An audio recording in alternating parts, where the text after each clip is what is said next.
Hey guys, it's Wahima, but just call me Wah. Melanated! Welcome to another review slash recap of Iyanla Fix My Life. We're going to be doing 2 episodes in this right now. I've already broken it up, so you will be seeing 2 separate videos about the different categories or different topics that we saw in this week's episodes of Iyanla Fix My Life. The first one is Addicted to Fame. It is the story of Memphitz Wright Jr. Okay, so first and foremost, let me just get this out of the way because some of you guys are new and have never been on my channel and don't understand the etiquette of what we do here on Just Call Me Wah. This is a channel where we like to have an open, fluid, understanding, respectful conversation. If there is something that you disagree with that I said or another commenter said, in the comment section, you are going to be respectful. We are all about seeing different perspectives. We are all about seeing different sides of the argument. If you do not agree with my opinion or a side or perspective that I am presenting to you, that is absolutely okay. But you are going to have to be respectful in the comment section. It's just part of how we do it here on this channel. We want to have a free, open dialogue. I want women, men, whomever who's watching this channel to walk away thinking. If you're angry at what you're thinking, that is fine, but you are not allowed to be personally attacking me or anyone in the comment section, okay? Those of you felt a lot of ways about me referring to Kamala's mother who raised her / kidnapped her as her adoptive mother. And for that, I apologize to all the adoptive mothers out there. And I know that some of you out there just really didn't want me to have compassion for this woman.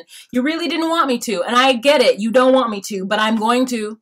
So I need you to respect the fact that I'm going to have compassion for this woman, and I don't want to disrespect all those adoptive mothers out there. So let me apologize heartily for that, for, you know, bastardizing what you have gone through for your children.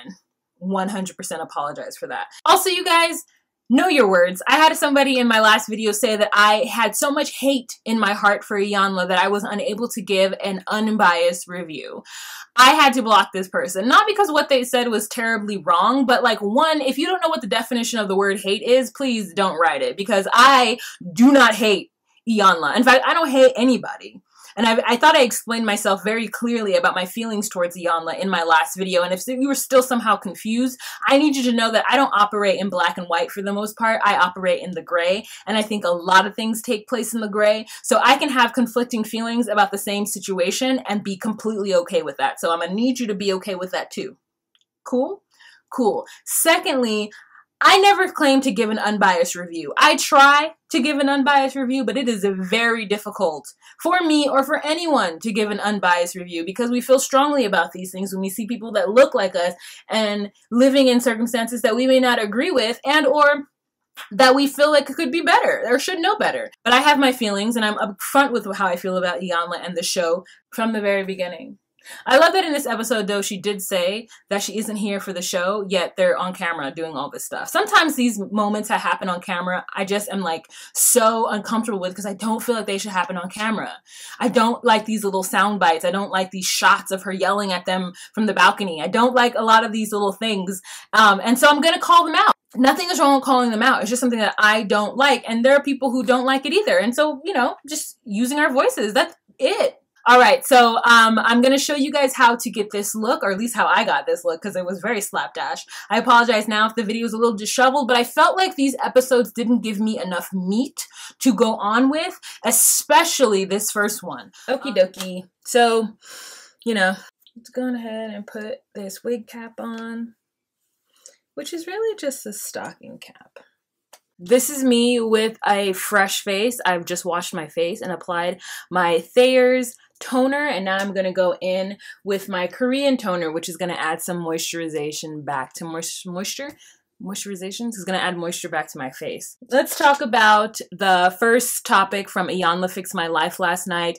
It was the story of Memphitz Wright Jr. The episode was called Addicted to Fame. You had a man who was once a very prominent, very important record exec with, I think, L.A. Reid. He worked with L.A. Reid. He is said to discover T-Pain, to discover Nicki Minaj, and he got this fame very quickly and very early on in his music career, and then eventually lost it all. There wasn't very clear as to what happened, as to why he lost it all. There was a lot of things removed from the record in this episode, and I'm not sure why. It felt very disheveled, like they wanted to tell us the story, but they couldn't give us details, and it it was weird, right? I don't know if you guys felt that way. I felt like it was very weird. So there was a lot of bleeping out, and there was just not a lot of information. So basically what happened is this young man, a very, very tragic thing happened to his family. His father, for whom he was named, was brutally murdered and dismembered and burned by a member of the Ku Klux Klan in Memphis, Tennessee in 2001. So they gave very little detail as to what happened, how they found out, how they ID'd the body, but basically there was some comment made to mention that the memorial didn't happen until 3 years after the trial, or 3 years after the entire situation had died down. And the mother, who had been married to Mickey Wright Sr., had been married for 26 years. And so it's just devastating what could happen to this family in 2001, you know, and I'm shocked. I'm shocked when I heard this story and how resilient the family is, and how he even got to fame and being successful when his father died when he was only 19 years old. He says that his father was his best friend, the guy who taught him how to do everything. And imagine having that person ripped from you so unceremoniously in such a tragic and violent way. So when we start out, we meet the mother, because the mother is the one who wrote in to speak to Iyanla. And mother is there, and she says that her son has been going through a lot, and she feels like he could eventually die or hurt himself permanently by the way he's going. And so she needed Iyanla to help, you know, life coach and fix the situation. So Iyanla starts to talk to her about what happened. And she says, you know, my husband was murdered. And you guys, sometimes I know that there's some of you that are just diehard Iyanla fans, but her tactics are just so much for me. Like, she wouldn't let the woman was trying to explain how her husband had passed away, and she's just like, your husband was brutally murdered by the KKK. He was murdered, he was dismembered, and he was burnt. I mean, the woman knows this, and I don't think she's hiding from it. But it's like she needs to drive home the fact that everyone needs to acknowledge exactly what happened to the husband. And I agree, but I felt like in the beginning, when we as the audience member are just getting the story, I thought it was just so like aggressive. And I was taken aback with how she kept saying it, especially because she kept saying that and then not giving any details as to the trial, the conviction, what ended up happening. And we did find out that the mother did not allow her children to go to the trial because she didn't want them to hear about what had happened to the father. So I'm not sure when they actually found out what exactly happened to the dad, and how hearing that information not from their mother might have affected them. I'm not sure if they broke down, you know, exactly how the children felt about the mother trying to protect them. And Iyanla says that the mother didn't allow them to grieve properly, which I think is very sound information and correct. That by stopping them, even though it came from a good place, by stopping them from being able to go through the process of understanding what happened to their father, she stunted their grieving process. And so both of the kids are having a very hard time and didn't want to talk about the father's death because they haven't talked about it in 16 years. And I thought that was a very valid point. And then when she tries to ask the mother why you didn't want him to participate, she felt, you know, strongly that she was protecting him. We don't really know what has happened to the son and what caused his fall from grace. Junior keeps saying that someone lied on him, and they bleep out that word, so we don't know exactly what happened. I guess I could do a little Google search, but I'm not gonna, you know. It's hard. I mean, because I do think she did some good for the family, because I felt like this was a pretty, not simple case, but sometimes I feel like the issues that Iyanla picks up are a little bit too big for the show, especially depending on where the people are in their journey of understanding, you know, what's happening in their mind and how events in their lives have affected them. And I thought this was a good episode for Iyanla to tackle. I especially liked the part where she had the one-on-one with the mom over breakfast, and she explained to the mom how to parent an adult male child. And I thought that was some really great insight in that conversation. Just talking about the switchover that has to happen, the switchover that goes from this person and telling your child, you know, who they're going to be and what they're going to be, and just accepting them for who they are and being wise about it and giving them advice and not really putting their opinion, even though I know that's got to be very difficult. but not necessarily giving your, you know, your opinion and your expectation, but like listening to what they're saying and hearing them out so that they will always feel comfortable having the conversation with you, and you can stay in tune with what's going on in their life without being sort of the disciplinarian and the judger of the actions that they take, you know. And I thought that was really, really great. Really, really, really great advice that I think most successful relationships that, parent and child relationships are kind of based on mutual respect after a certain point, when the parent lets go and says, okay, I did what I had to do. Now it's up to you to take the lessons that I've given you and apply them. But I'll be here to love and support you, but also give you the advice when you know, when you might stray. She did a little bit of work with the sister, because the sister says that she can't even remember her father or doesn't remember the circumstances surrounding it. And I thought that was very powerful to admit, because, you know, I think, you know, you could be feeling a little bit of guilt about that too. The fact that you don't remember your father, you don't remember the things that other people might remember about him. And perhaps because it hurts so bad in general that you've blocked out even the good things that have gone on in your life. And I liked that work that she did with them. I wish, though, that we had been given more information about what Mickey Jr. had done to land him in the situation he is now. I wish that we had been given more information about the death of the father and like exactly what happened and all that stuff, so that we could feel, at least so that I could feel a sense of closure and a sense of that I wasn't just getting part of the story.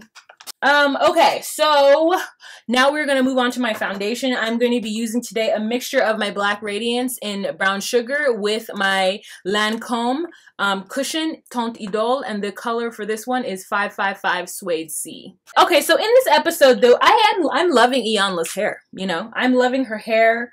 I'm loving her styling. I still feel like they're putting her in shoes that she's unable to walk in. However, I think Iyanla must be having some kind of hip or like knee situation, because sometimes she's in flats and she's still hobbling around. I'm like worried for her. It's a weird thing to feel. So I know I shouldn't be worried about her, but you know, when you're watching somebody, you're just like worried. This is the Black Radiance BB Cream and Brown Sugar I'm putting on now. So this episode ended up with a good, happy ending, and they offer Mickey time in rehab. At the end of it, they said that he didn't end up going to the rehab, that, you know, there's still a space there waiting for him. And for whatever reason, he thought it was jail. It was weird. He was like, after Iyanla presented it to him, you know, if he would be willing to go, he then says, well, I know I said that I would die without weed, but I didn't mean that. And I'm like, then why say it? For me, for it to be demonized the way it is and be seen as like something where you need to go to rehab for, I think that weed is less addictive than alcohol personally. But, you know what I'm saying? Like, everyone has their own experiences when it comes to that. And so I think it's funny that he's like, oh, I know I said I couldn't live without it, but I can. And I'm like, then why did you say that? So Iyanla wants him to get some rehab help. And they bring in a doctor who immediately gives him his card. It's so weird. I'm like, you're on TV and you're meeting with a client or a potential patient, and the first thing you do is give them your card. I was like, sir, you've never been on TV, because that was an unnecessary move, as though you would have no time to talk to them after the camera was off. It was so weird. And they talk a little bit about him going into rehab, and he's just like, he doesn't, it's like almost like he doesn't know exactly what rehab is, and he ends up asking, like, is it jail? Like, would I have to? He's like, no, you're kind of just like living in luxury accommodations, and then you will and then you'll be there for 30 days, and we'll teach you how to cope and how to live without the substance abuse, because there's a lot going on in your life and you need to have those coping skills to learn how to survive, you know, a stressful situation without having to have a drink or without having to have smoke. And I think that those are definitely, like, you know, valuable skills, especially if somebody's having a difficult time being able to get through times that are hard without having some kind of substance in their system. Which, the thing is, though, most people aren't able to do. Most people, if they're a little stressed, have a little glass of wine, you know what I'm saying? So, like, that's kind of what I think. But, you know, I want people to get healthy. So I would never tell someone, no, you don't need treatment. Like, I mean, even if you don't need it, go see what it's about. He agreed to go. Iyanla called in his mother and his sister and his aunt, and when, you know, she announced to them that he said he would go, the mother seemed very happy, the aunt seemed very happy, the sister was happy for him.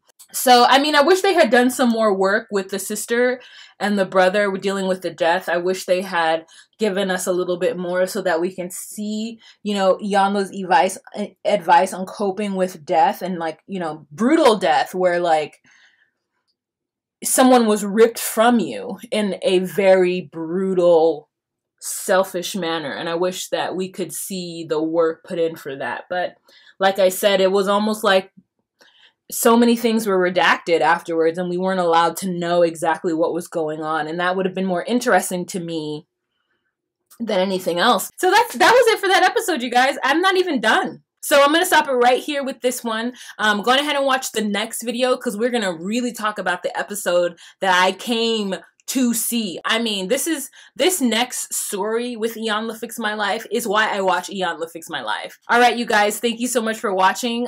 Click the next video. I'm going to try to put it up here somewhere so that you can see it. All right, you guys, thanks for watching. Don't forget, everything is going to be down in the description box below, and you have a fantastic day.